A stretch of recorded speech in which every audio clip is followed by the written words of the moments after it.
Kamusta mga kabuto at katuta? Welcome! Samahan niyo ako sa aking Ilocos Norte Travel Adventure. At nandito po tayo ngayon sa Ilocos San Dunes. At habang nagpapalista kami, tara, silipin muna natin ang kanilang trekking course. Let's go!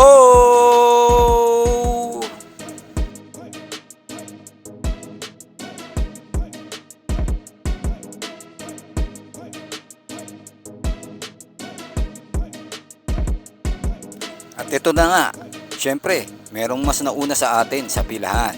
Sila po muna mauuna na ma-experience ang trekking course na to. Actually, 4x4 trekking course po yan. Parang feeling ko naman hindi masyadong technical ang kanilang trekking course unlike sa Pinatubo. Pero anyways, hindi pa naman natin na-experience, so panoorin muna natin sila kung gaano kasaya ang kanilang adventure dito. So sa mga oras na to pinanonood lamang natin sila habang tayo'y nag-aantay sa ating turn.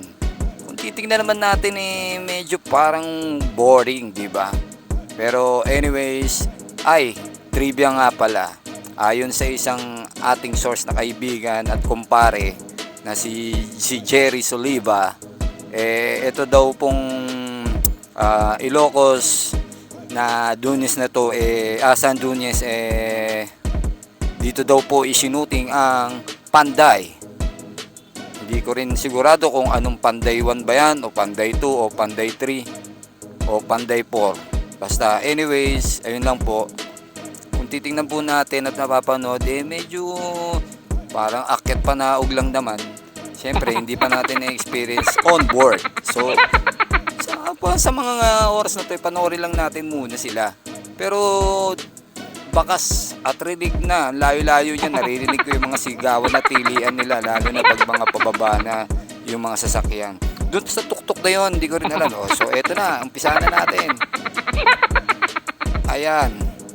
Ay grabe, yung pababang yan para kang nasa roller coaster at iwan yung kaluluwa mo sa taas. At medyo maalog. Kung magtataka kayo nandito ako sa loob kasi sayang yung glutathione ko. Ayoko magpagluta. Ayoko masayang yung gluta ko.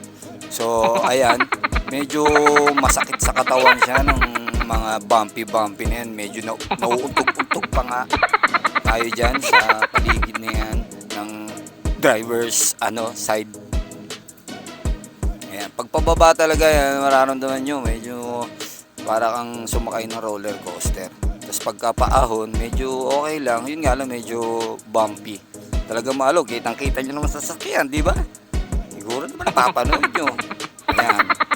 So, pagkapantay, okay lang. Pagkapantay, hindi masyadong basta maalog-alog lang siya. Kasi nga, rough road di ba? May rough road bang hindi maalog? Siyempre meron, di ba? So, yan, paangat kami yan. Punta kami dito sa kabilang side niyan Yan. Pero naalog-alog pa rin, di ba? Actually, parang hirap yung sasakyan niya kasi nga mabuhangin yung lupang yan buhangin. Magulo mo, boss lay. Yan. Pababa na naman po. Ay, sos, grabe. Kung titingnan nyo lang, kala nyo mababa lang yan, pero malalim yun. Hindi na lang po masyadong nakikita. Ayan yung mga nasa gilid, yung mga dadaanan pa namin siguro yan. Pero ang alam pagkarinig ko rito 30 minutes rides to na experience. Pero kung makikita nyo sa video 6 minutes lang to. Kasi iniklihan ko na lang kasi yung iba dun hindi rin naman masyadong maganda yung pagkakuha ng video kasi halos kung saan nakakarating yung mga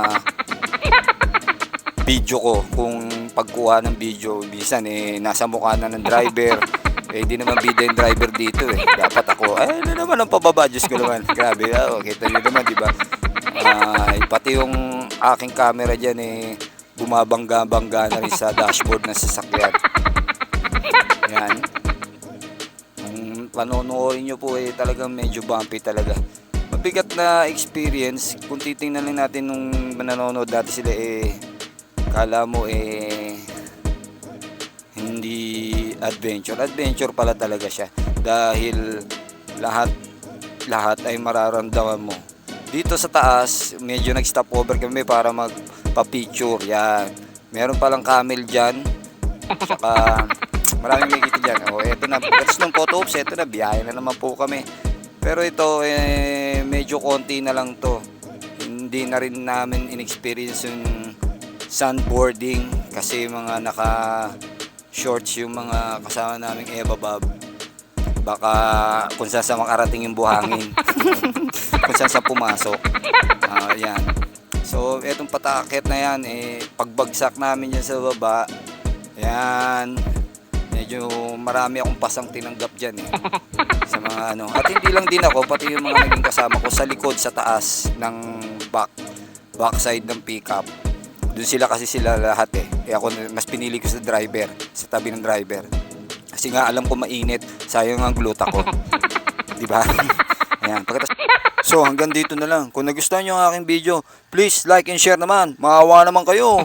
Sige na, please lang. Paalam!